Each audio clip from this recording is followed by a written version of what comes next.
पिछले एपिसोड में हमने देखा था कि किन्नान को मिस्टर किन ने एक लेटर भेजा था, जिस लेटर की वजह से वो उसे अपने पास बुला रहा था। किन्नान जैसे उसके पास जाता है, मिस्टर किन ने उससे कहा था कि वो उसके साथ शामिल हो जाए ताकि आगे चलकर किन्नान के ऊपर वो हुक्म चला सकता है। लेकिन किन्नान इसके लिए साफ साफ मना कर देता है कि मैं किसी का नौकर या फिर गुलाम बनकर नहीं रहना चाहता, इसलिए मैं यहाँ से जा रहा हूँ। इस चीज से तो मिस्टर किन काफी ज्यादा गुस्सा हो चुका था। उसी के साथ साथ फैंग नाम का एक बंदा भी होता है जिसका साथ ही पनिशमेंट हॉल का एल्डर था। इसी वजह से उसने किन्नान के दोस्तों को गलत तरीके से इल्जाम में फंसाकर पनिशमेंट हॉल के अंदर कैद कर दिया था और 50 साल तक की उन्हें सजा होगी। अगर इस सजा से किन्नान अपने दोस्तों को छुड़ाना चाहता है तो उसे लाइफ और डेथ हॉल के अंदर फैंग के साथ फाइट करनी होगी। इन सब चीजों से किन्नान परेशान हो चुका था कि उसके साथ ये क्या हो रहा है, जिसके बाद यहाँ से ये एपिसोड शुरू होता है। तो इस एपिसोड की शुरुआत में किन्नान वहाँ पर फैंग से कह रहा था कि देख यहाँ पर अगर तेरी दुश्मनी मुझसे भी है तो तुम मुझसे फाइट करना सीधा सीधा, तू मेरे दोस्तों को बीच में क्यों घसीट रहा है। उसने आखिर तेरा क्या बिगाड़ दिया। लेकिन फैंग तो यहाँ पर कुछ भी सुनने के लिए तैयार नहीं था। किन्नान को अगर किसी काम के लिए मनाना है तो उसके करीबी को ही पकड़ना पड़ेगा ना। तो उसने यही तरीका निकाला उसके दोस्तों को फंसाने का। वहां पर मौजूद जितने भी लोग जो ये मैटर देख रहे थे वो लोग कह रहे थे कि यार ये ऐसा कैसे हो सकता है। अभी फैंग की कल्टीवेशन लेवल को देखो और किन्नान की कल्टीवेशन लेवल को देखो, दोनों में कितना ज्यादा डिफरेंस है। और ये फैंग से यहाँ पर नॉर्मल फाइट नहीं चाहता, सीधा लाइफ और डेथ की फाइट चाहता है कि जो हारेगा वो मरेगा, जो जीतेगा वही जिंदा रहेगा। तो इतनी जल्दी किन्नान से फाइट करना, वो भी उसका कम लेवल को देखते हुए, ये तो बिल्कुल गलत बात है ना। कहीं इसके पीछे इस फैंग का कोई प्लान तो नहीं ताकि वो आगे चलकर किन्नान की जान ले ले। फैंग वहां पर किन्नान से कहता है कि देख मेरे पास ना फालतूगिरी करने का टाइम नहीं है, तू यहाँ पर मेरा चैलेंज एक्सेप्ट करता है तो हाँ मैं जवाब दे, या फिर तू जवाब नहीं दे रहा ना तो मैं तेरी जवाब को समझ जाऊंगा कि तू अपनी खामोशी दिखाकर अपना ना कह रहा है। तो मैं यहाँ से जा रहा हूँ, मुझे अब तुझसे फाइट करने का मन भी नहीं है। तेरे दोस्तों को भी ले जाऊंगा, उनके साथ जो होगा वो तू सोच भी नहीं सकता। मैं उनको इतना तड़पाऊंगा कि वो हर पल अपनी मौत को तरसेंगे और इन सब चीजों का जिम्मेदार दुनिया में कोई और नहीं बल्कि सिर्फ तू होगा, क्योंकि तेरे पास मौका था इन्हें बचाने का लेकिन तूने इन्हें नहीं बचाया। किन्नान इस चीज से एकदम ज्यादा भड़क चुका था। वो फैंग से कहता है कि देख तूने यहाँ पर ना मुझे इतना ज्यादा गुस्सा दिला दिया कि मेरा गुस्सा अब तेरे ऊपर कहर बन के टूटेगा। तुम मुझसे ही चैलेंज करना चाहता है ना तो ठीक है, 2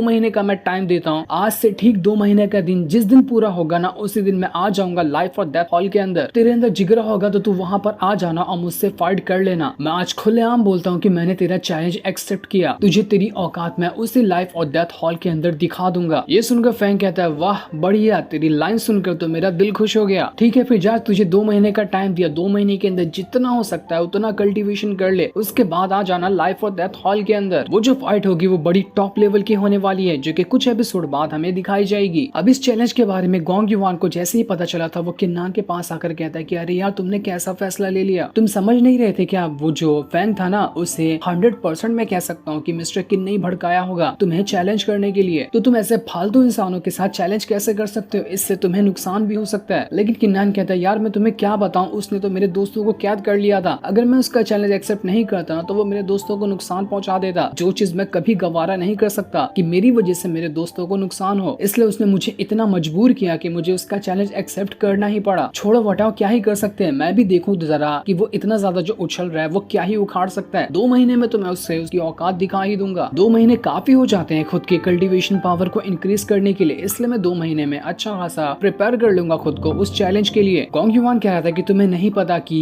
मिस्टर किन्ना उस फैंग को कितने ज्यादा सपोर्ट देगा, उसकी पावर बढ़ाने के लिए वो 2 महीने में तुमसे और ज्यादा आगे निकल जाएगा। लेकिन फिर भी अगर तुमने चैलेंज को एक्सेप्ट कर लिया है तो ठीक है, मेरी तरफ से भी जो हो सकेगा मैं तुम्हारी मदद करने की कोशिश करूंगा। लेकिन इससे इतना ज्यादा खुश होने की जरूरत नहीं है क्योंकि तुम्हारे पास ना ऐसी कोई खास प्योर डिवाइन बॉडी या फिर एंशिएंट तरह की कल्टीवेशन स्किल नहीं है जिसका इस्तेमाल करते हुए तुम 2 महीने के अंदर एकदम ज्यादा हाई लेवल को रीच कर सको। तुम्हें खुद की जान तोड़ मेहनत करनी पड़ेगी इन 2 महीने के अंदर ताकि तुम खुद को पावर को बढ़ाते हुए ब्रेक थ्रू कर पाओ, और उसके बाद भी तुम खाली अपनी कल्टीवेशन पावर का इस्तेमाल करते हुए फैंग जैसे बंदे को नहीं हरा पाओगे। उसके अलावा भी तुम्हें कुछ चीजें लगेंगी। लेकिन खैर अब क्या ही कर सकते, मैं तो तुम्हें सिर्फ बेस्ट ऑफ लक कह सकता हूँ उस चीज के लिए। कभी मेरी जरूरत पड़े तो मुझे आकर पूछ लेना, मैं तुम्हारी मदद कर दूंगा। गोंग युवान अपने पास से कुछ पिल वगैरह का बैग निकालता है और उसे किन्नान को देते हुए कहता है कि रख लो इसे, अभी से कल्टीवेशन स्टार्ट कर देना ताकि 2 महीने में खुद को स्ट्रॉन्ग बना सको। किन्नान कहता है जब ब्रदर गोंग युवान मेरे साथ है तो मुझे कौन ही हरा सकता है, मुझे किसी चीज की टेंशन नहीं है। आप देख लेना 2 महीने में मैं ना उसे कुत्ता बना के हराऊंगा। अब किन्नान अपने कमरे में आता है और जो पिल उसके पास थी उसका इस्तेमाल करते हुए वो अपनी मार्शल स्पिरिट की पावर को बढ़ाने की कोशिश कर रहा था, क्योंकि किन्नान को पता था कि अगर फैंग के साथ फाइट करने में उसकी कल्टीवेशन पावर इनफ नहीं रही तो तब उसकी मदद मार्शल स्पिरिट ही करने वाली है, जिसका इस्तेमाल करते हुए तो वो फैंग को हरा ही देगा। इसीलिए उसे खुद की कल्टीवेशन पावर बढ़ाने के साथ साथ अपने मार्शल स्पिरिट को भी तो स्ट्रॉन्ग करना है ना। इसी वजह से वो जितनी भी पिल उसके पास थी उसकी पावर वो मार्शल स्पिरिट को दे रहा था ताकि उसकी मार्शल स्पिरिट यहाँ पर स्ट्रॉन्ग हो जाए। वो वहाँ पर बॉटल की बॉटल पिल को लगा देता है। जितनी उसके पास कीमती चीजें थी उसने सब अपनी मार्शल स्पिरिट को दे दिया था ताकि मार्शल स्पिरिट जल्द से जल्द अपना लेवल ब्रेक थ्रू कर सके। लेकिन इतने घंटों की मेहनत, इतनी सारी पिल, इतने ज्यादा पोशन वगैरह खाने के बाद भी कोई चांस नहीं लग रहा था मार्शल स्पिरिट के ब्रेक थ्रू करने का। किन्नन परेशान हो जाता है कि यार मैं तो यहाँ पर खुद को कंगाल कर दिया मार्शल स्पिरिट का ब्रेक थ्रू करवाने में, लेकिन मजाल है कि इसने अपना ब्रेक थ्रू किया, ये तो कुछ टच से मस ही नहीं हो रहा। किन्नन परेशानी था कि तभी वहाँ पर एंजल आ जाती है जो अब बिल्कुल पूरी तरह से ठीक हो चुकी थी क्योंकि मास्टर ने उसे ठीक कर दिया था। एंजल किन्नन से कहती कि अरे मेरे नौकर ने मेरे जाने के बाद पावरफुल बंदे से चैलेंज लगा लिया, कमाल है, लेकिन तुमने अपनी औकात से बड़े बंदे के साथ तो चैलेंज नहीं लगा लिया ना, बहुत ही खतरनाक लग रहा है मुझे वो बंदा। मुझे बड़ा अफसोस होगा कि अगर मेरा नौकर किसी चीज में हार जाएगा तो, इसलिए तुम्हें हारना नहीं है। किन्नन कहता है अरे वो सब छोड़ो, तुम मुझे बताओ कि तुम इतनी जल्दी इतनी हट्टी कट्टी कैसे हो गई, बड़ी फिट लग रही हो तुम। एंजल बताती है कि अरे मास्टर है ना, उन्होंने मुझे न जाने क्या क्या खिला दिया, उसे खाने के बाद तो मैं एकदम मस्त और तंदुरुस्त हो चुकी हूँ, मुझे बड़ा ही अच्छा लग रहा है, पहले से भी ज्यादा रिफ्रेशमेंट महसूस हो रही है। किन्नन कहता है अच्छा ऐसी बात है ना, तुम बड़ी खुश लग रही हो तो इसी खुशी के मौके पे ना थोड़ी सी पिल दोगी क्या मुझे? वो ना मुझे अपने मार्शल स्पिरिट की पावर को ब्रेक थ्रू कराना है। प्यारी सी एंजल मान जाओ ना प्लीज। एंजल गुस्से में किन्नन से कहती कि अरे यहाँ पर नौकर मैं नहीं हूँ, तुम हो नौकर, तुम्हें मुझे पिल ला के देनी है, मैं थोड़ी तुम्हें पिल दूंगी। अब ऐसे भी मेरी पॉकेट जिसमें मैं पिल वगैरह रखती वो मेरे चेहरे से भी ज्यादा साफ है, मतलब कि वो पूरी खाली है, उसके अंदर कुछ नहीं बचा, तो मैं तुम्हें दूंगी क्या? किन्नन कहता छोड़ो यार, किस्मत ही खराब है, मैं जा रहा हूँ कल्टीवेशन करने के लिए, तुम चाहो तो आराम कर लो। इतना कहने के बाद किन्नन उदास होते हुए वहाँ से चला जाता है कि बाद में मुझसे भी मत मांगना पिल के लिए क्योंकि मेरे पास भी नहीं है, मैंने सब के सब अपनी मार्शल स्पिरिट को दे दिया। तब एंजल उससे कहती है कि अरे मेरे पास पिल नहीं है तो क्या हुआ, मेरे पास दिमाग तो है ना, मैं दिमाग से देखो अभी कितनी सारी पिल मंगाती हूँ। वो किन्नन को कहती है जरा इधर आओ, मैं तुम्हारे कान में वो प्लान बताऊंगी। किन्नन डरते डरते उसके पास जाता है, एंजल उसे घसीट कर कहती है कान में और अपना सारा प्लान बता देती है। वो प्लान क्या था अभी तो हमें नहीं बताया जाता। दूसरी तरफ हम मॉन्क वाले हॉल मास्टर को देखते हैं, उसके पास कुछ सिपाही थे जिन्होंने बदमाशों को पकड़ के लाया था जिसने रूल वगैरह तोड़े हुए, वो उनसे बातें ही कर रहा होता है कि तभी वहाँ पर एंजल पहुंच जाती है। वो कहती कि अरे यहाँ पर का मामला थोड़ा गर्मा गर्म लग रहा है। सिपाही एंजल को देख के कहता है कि अबे तू कौन है रे और तेरी हिम्मत कैसे हुई यहाँ पर आकर हमारी बातों के बीच में टांग घुसाने की? मॉन्क हॉल मास्टर उसका मुंह दबाते हुए कहता है कि अबे अबे चुप हो जा, तू जानता नहीं कि कौन है, अगर तूने कुछ बोला तो ये मेरे टपका देगी मुझे, ये एल्डर है यहाँ की, इसे कुछ बोलना नहीं। मॉन्क मास्टर डरते हुए एंजल से कहता है कि अरे एल्डर एंजल आप यहाँ पर क्या कर रहे हो, कुछ काम था क्या, मुझे बुला लिया होता। एंजल वहाँ पे कहती है हाँ मुझे यहाँ पर एक छोटा सा काम था इसलिए मैं यहाँ पर आई। वो अपने पास से एक लेटर निकालती है और वहाँ पर खड़े जितने भी लोग थे उन सभी को देते हुए कहती है कि ये लेटर ना मैं किन्नन की तरफ से भेज रही हूँ, इसे पढ़ो, पढ़ने के बाद तुम्हें समझ आ जाएगा कि आगे क्या करना है। इसके बाद एंजल बड़े आराम से गाना गाते हुए वहाँ से जा रही थी, वो सीढ़ियाँ बजाते हुए जा रही होती है कि लगता है मेरा प्लान अब काम करने वाला है। उसी के साथ साथ सेक्ट में जितने भी हॉल मास्टर एल्डर वगैरह थे उन सभी के पास वो लेटर, जिन सभी लेटर के अंदर ये लिखा होता है कि उन्हें पिल को जमा करना है और पिल जमा करने के बाद उसे एंजल को लाकर देना है, जो भी नहीं देगा उसका अंजाम अच्छा नहीं होगा। एंजल ने खाली एल्डर वगैरह को नहीं दिया था, वो आगे बढ़ते हुए सेक्ट के अंदर एक एक मेंबर, चाहे वो झाड़ू पोछा मारने वाला हो, काम करने वाला हो, जिसके पास भी पिल हो सकती थी, सभी के सभी को वो लेटर भेज देती है कि हर एक के पास जितनी भी पिल होगी वो सभी को लाकर उसे किन्नन के घर में देनी है। जो नहीं देगा और एंजल की बात नहीं मानेगा उसका बैंड बजा दिया जाएगा। सारे लोग हैरान कि अबे यार ये कैसा रूल है, हम भला अपनी पिल किन्नन को क्यों दें? लेकिन उन्हें डर भी था कि अगर वो लोग ये काम नहीं करते तो एंजल आकर उनका काम बजा डालेगी। वो सब कह रहे थे कि ऐसा तो सेक्ट में पहली बार हुआ है कि किसी को हमें पिल देनी है जिसकी वजह से कोई आकर हमें लेटर भेज कर चला गया। इसलिए ना चाहते हुए भी वहाँ पर जितने भी लोग थे सभी लोग मान जाते कि ठीक है हम अपनी अपनी पिल निकाल कर जितनी भी एक्स्ट्रा होगी वो सभी किन्नन के घर पे पहुंचा देंगे ताकि उसकी मदद से वो अपना कल्टीवेशन कर सके। कुछ ही देर के अंदर किन्नन के घर में इतनी सारी पिल वगैरह आ जाती है कि पूरे पिल और पोशन वगैरह का पहाड़ लग चुका था। किन्नन की आंखें फटी की फटी रह जाती कि बाप रे ये क्या हुआ, आखिर एंजल ने पिल का पहाड़ कैसे बना दिया, इतनी सारी पिल कैसे आ सकती है यहाँ पर? एंजल कहती क्या तुमने मुझे कम समझा था कि मैं बहुत ही पहुंची हुई चीज हूँ, मुझे कम आंकने की ना गलती कभी भी मत करना। तुम्हें पता भी है कि मैंने ना इसे देख कर ही टोटल लगा लिया कि इसके अंदर कितनी पिल है। तो मैं एक अंदाजे से बताऊं तो यहाँ पर करीब 5 लाख पिल है। जाओ जितना हो सकता है उतना कल्टीवेशन करो, अपने मार्शल स्पिरिट की पावर बनाओ, जो करना है वो करो। किन्नन को तो सदमा लग चुका था कि बाप रे 5 लाख पिल तो मैंने मैंने कभी आंखों से देखी नहीं थी। इसने बस कुछ ही मिनट के अंदर इतनी सारी पिल कैसे जमा कर ली? आखिर इसने बाकियों के साथ ऐसा किया क्या जो सभी ने यहाँ पर लाकर ये पिल मुझे दे दी? एंजल कहती है कि तुम्हें नहीं पता कि मैं अपने नौकर से कितना ज्यादा प्यार करती हूँ, उसकी खुशी के लिए ये छोटा सा काम नहीं कर सकती थी क्या? चलो अभी तो मैं यहाँ पर तुम्हारी मदद कर रही हूँ, लेकिन फ्यूचर में इसका एहसान तुम कैसे चुकाओगे ना, उसके बारे में आज ही से सोचना शुरू कर देना, क्योंकि मैं कोई भी काम फोकट में नहीं करती, इसके बदले तुम्हें इसका एहसान चुकाना होगा। किन्ना जोश में आ चुका था कि वाह चलो इतनी सारी पिल मिल गई, अब तो मैं धमाल मचाते हुए खुद की भी पावर बढ़ाऊंगा और मार्शल स्पिरिट को भी पावरफुल बना दूंगा। चलो अब जल्दी से फटाफट कल्टीवेशन किया जाए, पिल की तो कमी नहीं होने वाली है। इसलिए वो आराम से वहाँ पर बैठ जाता है ताकि दोबारा से मार्शल स्पिरिट की पावर को बढ़ा सके। सबसे पहले किन्नन अपनी पावर को एक्टिवेट करता है और जैसे उसने अपनी पावर को एक्टिवेट किया था, सभी डब्बों के अंदर से जो पिल थी वो धीरे धीरे करते हुए बाहर निकल कर आने लगती है। बाहर निकल कर आने के बाद वो जो पिल थी अब सीधा का सीधा मार्शल स्पिरिट के अंदर समाने लग गई थी। मार्शल स्पिरिट सारी की सारी पिल की पावर को वहाँ पर एब्सॉर्ब करते जा रहा था। देखते ही देखते करीब लाख भर के हिसाब से पिल को वो खा गया होगा, लेकिन अभी तक के उसने अपना ब्रेक थ्रू किया ही नहीं था। यहाँ तक कि कल्टीवेशन के भी कोई चांस नहीं लग रहे थे। न जाने उसको क्या ही चाहिए अपना ब्रेक थ्रू करने के लिए। इतनी ज्यादा पिल खाने के बाद तो कोई मामूली सा बच्चा कितना पावरफुल हो जाए, लेकिन मार्शल स्पिरिट तो टस से मस नहीं हो रहा था। कुछ घंटों की मेहनत के बाद पूरी की पूरी 5 लाख की 5 लाख पिल खाली हो जाती है, लेकिन अभी तक के वहाँ पर मार्शल स्पिरिट ने ब्रेक थ्रू किया ही नहीं था। ऐसा लग रहा था कि उसका मन ही नहीं है ब्रेक थ्रू करने का, या फिर ये हो सकता है कि जिस लेवल को मार्शल स्पिरिट ब्रेक थ्रू करना चाहता है उसके लिए और ज्यादा मेहनत की जरूरत है और ज्यादा कमाल की चीज जब तक उसे नहीं मिलेगी तब तक कि वो ब्रेक थ्रू नहीं कर पाएगा। किन्नन बेचारा सदमे में जा चुका था कि बाप रे मैं तो लुट गया, मैं तो कंगाल हो गया। एक तो 5 लाख पिल का एहसान ऊपर से एंजल ने अलग दे दिया, यहाँ पर तो मार्शल स्पिरिट 5 लाख खाने के बाद ब्रेक थ्रू भी नहीं कर रहा। अरे यार कौन सा मुंह देखकर मैं उठा था, आज नहीं समझ में आ रहा मुझे। किन्नन कहता है चाहे कुछ भी हो जाए मैं तो हार नहीं मानने वाला। बची कुची थोड़ी बहुत और जो पिल थी वो सारी की सारी पिल वहाँ पर मार्शल स्पिरिट के अंदर घुसा रहा होता है। उसने अपनी कल्टीवेशन करने की पिल भी मार्शल स्पिरिट को ही दे दी थी ताकि यार कुछ तो अजूबा हो जाए, यहाँ पर उसके मार्शल स्पिरिट ब्रेक थ्रू कर ले, लेकिन फिर भी कोई चांस नहीं था उसके ब्रेक थ्रू करने का। सारी पिल बस ऐसी वेस्ट हो रही थी। किन्नन कहता है बस अब गिनती चुनती के 1000-2000 पिल बाकी होगी, ये आखिरी चांस है, अगर इससे भी ब्रेक थ्रू नहीं हुआ ना तो खत्म हो गया सब कुछ। न जाने कौन से लेवल पे मेरी मार्शल स्पिरिट ब्रेक थ्रू करना चाहती है जिसके लिए इतनी पिल चाहिए, लेकिन कुछ भी हो अगर यहाँ पर ब्रेक थ्रू हुआ ना तो वो कमाल का ब्रेक थ्रू होगा। यही चीज को वो सोच सोच कर बेचारा वापस से जितनी भी बची हुई पिल थी वो उसे भी वहाँ पर दाव पे लगा देता है ताकि कम से कम अब तो यहाँ पर ब्रेक थ्रू हो जाए। मार्शल स्पिरिट बड़े शांत से वहाँ पर बैठकर बस किन्नन को ही देख रहा था कि आखिर ये कर रहा तो कर रहा क्या है। वो मन में सोच रहा होगा कि अबे गधे जल्दी मेरा ब्रेक थ्रू करवाना। किन्नन का धीरे धीरे करते हुए जोश भी ठंडा होने लग गया था कि नहीं भाई मेरे से नहीं हो रहा, लेकिन जब उसकी हिम्मत टूटने वाली होती कि तभी हल्का सा ऐसा लगता है कि यहाँ पर मार्शल स्पिरिट ब्रेक थ्रू करना स्टार्ट कर रही है। उसके अंदर से जो ऑरा निकल रहा था वो थोड़ा सा ज्यादा हो चुका था। किन्नन कहता है अरे वाह लगता है ब्रेक थ्रू होगा, मैं फटाफट से अपनी पूरी जान लगा देता हूँ कि ताकि अब यहाँ पर ब्रेक थ्रू हो सके। वो और ज्यादा पावर को बढ़ाना शुरू कर देता है और अपनी पावर को वो सीधा अपनी मार्शल स्पिरिट के अंदर ट्रांसफर कर रहा था ताकि हल्का सा जो उसे मौका लग रहा है ब्रेक थ्रू करने का वो ये मौका तो हाथ से जाने नहीं दे सकता है। किन्नन यहाँ पर जोश लगाते लगाते वो इतना ज्यादा जोश लगा देता है कि पीछे से उसकी हवा निकल गई थी। सारा का सारा जोश किन्नन का उसकी तशरीफ से बाहर निकल कर आ चुका था, वो भी गैस के फॉर्म में। किन्नन कहता है मैंने अपना जोश यहाँ तक के ठंडा कर, लेकिन यहाँ पर कोई चांस ही नहीं लग रहा ब्रेक थ्रू करने का। जरूर यहाँ पर कुछ न कुछ तो लोचा है, तभी यहाँ पर मार्शल स्पिरिट का ब्रेक थ्रू नहीं हो रहा। लगता है और ज्यादा पिल लगेगी, लेकिन मुझे समझ नहीं आ रहा कि आखिर मैं पिल लाऊं तो लाऊं कहाँ से। अब कौन ही मेरी मदद करेगा पिल देने में। एंजल से तो मैंने वैसे भी मांग लिया 5 लाख का, उस पर वैसे ही उधार चढ़ गया, अब किससे मैं मांगने जाऊंगा। तभी उसे याद आता है कि अरे हाँ एक इंसान तो है जिससे मैं पिल मांग सकता हूँ, लेकिन वो इंसान कौन था इसके बारे में अभी हमें नहीं बताया जाता। जो सीन दिखाते ही ये एपिसोड यहीं पर एंड हो जाता है। Thanks for watching.